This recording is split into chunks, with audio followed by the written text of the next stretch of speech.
Olá, bom dia para você. E aí, tudo bem? Vamos estudar a lição. Que Deus te abençoe nessa segunda-feira abençoada que estamos começando aí.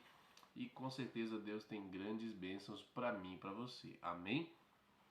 Nessa semana estamos estudando sobre as boas novas do juízo e hoje iremos estudar sobre a cruz e o martelo.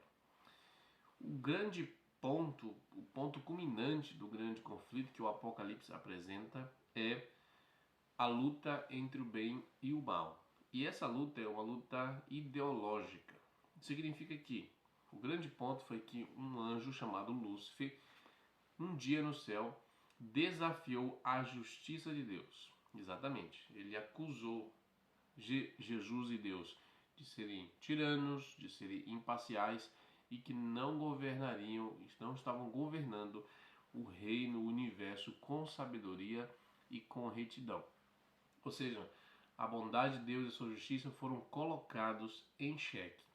E a primeira mensagem angélica de Apocalipse parece ser uma resposta a essa acusação feita por Satanás no céu, quando diz que um anjo tinha um evangelho para pregar aos que se assentam sobre a terra, e a cada nação e tribo, língua e povo, e ele dizia: temam a Deus e dá-lhe glória, pois é chegada a hora do seu juízo, e adorar aquele que fez o céu, a terra, o mar e as fontes das águas. Querido, aqui nós vemos a estreita relação entre evangelho eterno e juízo. Ou seja, se não houvesse um evangelho eterno, as boas novas da salvação, o fato que Cristo veio e morreu e pagou a pena do nosso pecado, nós não teríamos esperança de enfrentar o juízo. Ficou claro para você? Então nós só temos esperança de enfrentar o juízo de Deus, de comparecer diante do Senhor, como estudamos ontem, porque o Senhor Jesus pagou a nossa conta, nos declara justos e nos limpa do nosso pecado. Amém? Por isso que é tão importante nós entendermos entre evangelho eterno e juízo. Então o juízo é parte da solução divina para o problema do pecado que foi ocasionado no céu. É uma resposta à acusação de Satanás que foi levantada no céu.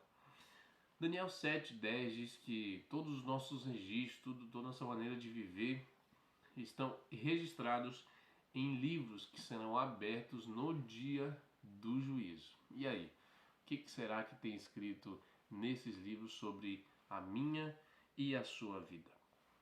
Tanto a cruz quanto o próprio juízo em si é uma demonstração do amor, da justiça e da misericórdia de Deus.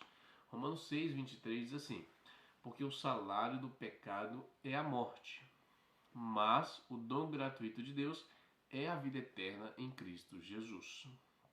O salário do pecado é a morte, ou seja, ao a lei ser transgredida, a pena que o pecado exige pela transgressão é a morte. Todos nós então deveríamos morrer eternamente. Cristo se ofereceu em nosso lugar para assumir essa dívida e morrer eternamente. A morte que Cristo morreu na cruz foi a morte eterna, ou seja, a condenação eterna. Mas ele foi vitorioso e agora ele nos dá o dom gratuito, que é a vida eterna em Cristo Jesus. Por isso aquela frase: Cristo morreu a morte que eu merecia, que é a morte eterna, para que eu tivesse direito à vida eterna que ele tinha com o Pai. Ficou claro para você? Então aqui eu vejo, nesse texto, eu vejo juízo e eu vejo ao mesmo tempo misericórdia. Um Deus se oferecendo para salvar a mim e a você. E outro detalhe, alguns dizem assim, mas a lei foi abolida.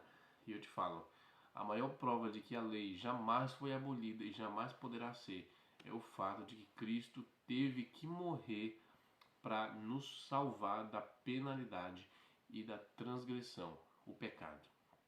Se houvesse um jeito de a lei ser abolida, então não precisaria ou tornaria desnecessária a morte de Cristo. Ficou claro para você? Então, ao contrário do que muita gente pensa, de que pelo sacrifício de Cristo a lei agora foi abolida, a gente não precisa mais guardá-la, não, é o contrário disso. O sacrifício de Jesus é a maior prova de que a lei de Deus jamais pode ser mudada. porque se pudesse ser, eles dariam outro jeito, a menos que Cristo viesse morrer em nosso lugar. Querido, Paulo fala que nossas obras revelam nossas escolhas. E que escolha você está fazendo isso? Olha o que diz Efésios capítulo 2, verso 8 e 9, diz que porque somos criação de Deus realizada em Cristo Jesus para fazermos boas obras. Toda vez que a gente se entrega agora nas mãos de Deus, agora nós estamos na cruz e estamos livres da condenação. Amém? Que Deus te abençoe nesse dia. E o meu apelo para você hoje é que você se entregue mais uma vez nas mãos do Senhor, pedindo graça e misericórdia para enfrentar o juízo divino. Esconda-se atrás de Jesus e você será declarado justo e inocente no grande julgamento. Se é seu desejo, então ore comigo. Pai querido, obrigado porque o Senhor nos cobre com o teu sangue. Pelo teu sacrifício na cruz, o Senhor nos declara justos e inocentes diante deste grande juízo que um dia iremos comparecer. Entregamos a nossa vida mais uma vez esse dia em tuas mãos. Nós te rogamos e pedimos e já agradecemos no nome de Jesus. Amém.